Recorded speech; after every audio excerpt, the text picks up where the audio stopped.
દિવસમાં એકવાર ગમે તે સમયે સાંભળો નારાયણ કવચ.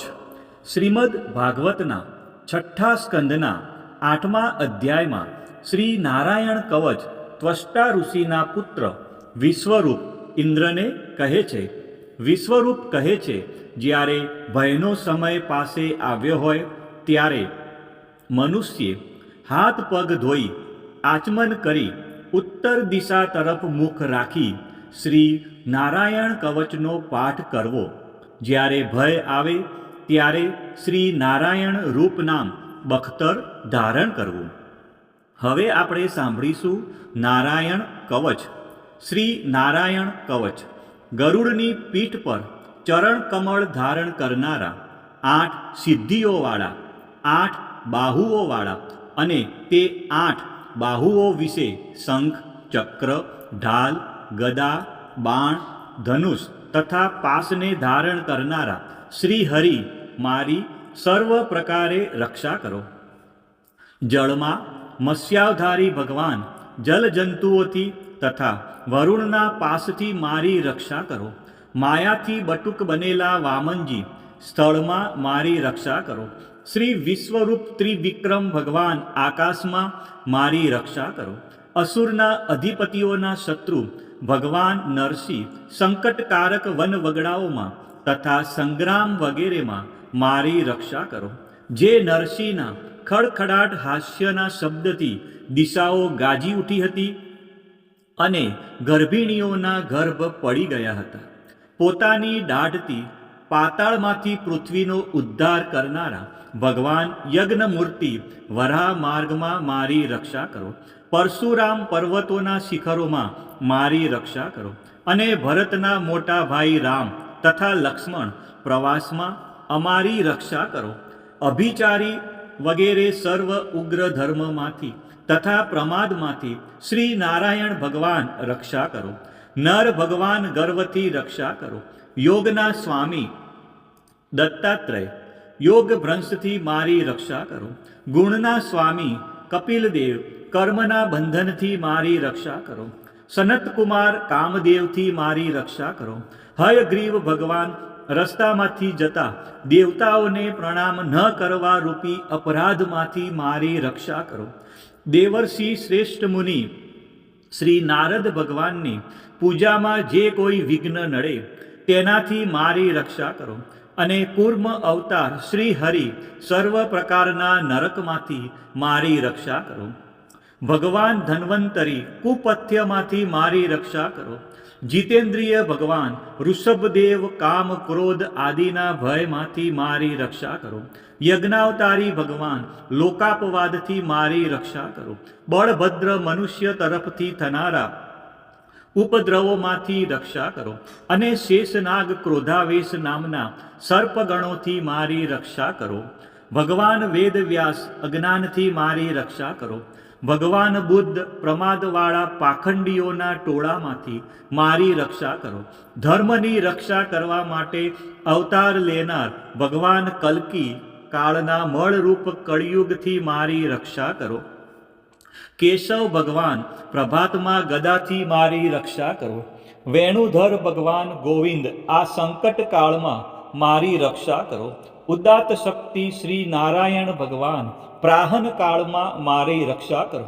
અને ચક્રધારી ભગવાન શ્રી વિષ્ણુ મધ્યાહન કાળમાં મારી રક્ષા કરો. મધુદૈત્યને મારનાર ઉગ્ર ધનુર્ધારી ભગવાન શ્રી વિષ્ણુ ત્રીજા પહોરમાં મારી રક્ષા કરો. બ્રહ્મા વિષ્ણુ અને રુદ્ર એ 3 મૂર્તિવાળા ભગવાન માધવ સાયંકાળમાં મારી રક્ષા કરો. ઇન્દ્રિયોના સ્વામી ઋષિકેશ ભગવાન પ્રદોષ કાળમાં મારી રક્ષા કરો. પદ્મનાભ ભગવાન કેવળ એક અર્ધરાતથી પહેલા કાળમાં અને અર્ધરાતે મારી રક્ષા કરો. શ્રી વત્સનું જેને ચિહ્ન છે એવા ઈશ શ્રી વિષ્ણુ પાછલી રાતે મારી રક્ષા કરો. તલવારધારી ભગવાન જનાર્દન મળસકામાં મારી રક્ષા કરો. દામોદર ભગવાન સંપૂર્ણ સંધ્યાઓમાં મારી રક્ષા કરો. કાળમૂર્તિ ભગવાન વિશ્વેશ્વર સૂર્યોદય પહેલાના કાળમાં મારી રક્ષા કરો. હે પ્રલય સમયના અગ્નિ જેવી તીક્ષ્ણ ધારવાળા ચક્ર ભગવાનથી મૂકવામાં આવે તો ચારે તરફ ફરીને અગ્નિ જેમ ખંડની ગંજીને તુરત જ બાળી નાખે તેમ શત્રુના સૈન્યને તુરત બાળી નાખો. હે વ્રજના જેવા તીક્ષ્ણ સ્પર્શવાળા તણખાઓથી ભરેલી ગદા તમે ભગવાનને વાલી છો.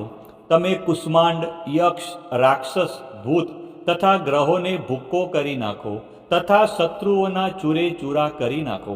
હે પાંચજન્ય શંખરાજ શ્રી કૃષ્ણ ભગવાને ફૂંકવાથી મહાભયંકર શબ્દ કરીને તેમના શત્રુઓના હૃદયને કંપાવતા રાક્ષસો, પ્રમથો, પ્રેતગણ, માતૃકાગણ, પિશાચ, બ્રહ્મ રાક્ષસ અને બીજા ઘોર દ્રષ્ટિવાળાઓને નસાડી મૂકો.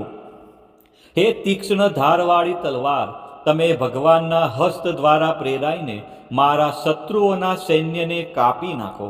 હે ચંદ્રમા જેવી 100 ફૂદડીવાળી ઢાલ તમે શત્રુઓની આંખને ઢાંકી દો તથા પાપી નજરવાળાઓની પાપી દ્રષ્ટિ હરી લો. અમને ગ્રહોથી, કેતુઓથી, મનુષ્યોથી, સર્પોથી, દાઢવાળા પ્રાણીઓથી તથા પાપોથી જે ભય થાય છે તે સૌ તથા જેઓ અમારા સુખમાં વિઘ્ન કરનારા છે તે સર્વે ભગવાનના નામરૂપી અસ્ત્રના કીર્તનથી તુરત જ ભય પામો. બૃહદ તંત્ર વગેરે સામના સ્ત્રોતોથી સ્તુતિ કરાતા વેદમય તથા સમર્થ ગરુડ ભગવાન સર્વ સંકટોમાં મારી રક્ષા કરો તથા વિશ્વકસેન ભગવાન પણ પોતાના નામો લેવા વડે સર્વ સંકટોમાંથી મારી રક્ષા કરો. શ્રી હરિના નમ રૂપ વાહન અને આયુગો સર્વ આપત્તિઓમાંથી અમારી રક્ષા કરો. ભગવાનના મુખ્ય પાર્ષદો અમારા બુદ્ધિ, ઇન્દ્રિય, મન તથા પ્રાણની રક્ષા કરો. આ સાકાર નિરાકાર જે કંઈ જગત છે સર્વ ભગવાનનું જ સ્વરૂપ છે. આ સત્યથી મારા સર્વ ઉપદ્રવો નાશ પામો. અભેદ દ્રષ્ટિવાળા મનુષ્યોને ભગવાન પોતે ભેદરહિત જોવામાં આવે છે તો પણ તે પોતાની માયાથી આભૂષણો, આયુધો તથા ચિહ્ન નામની શક્તિઓને ધારણ કરે છે.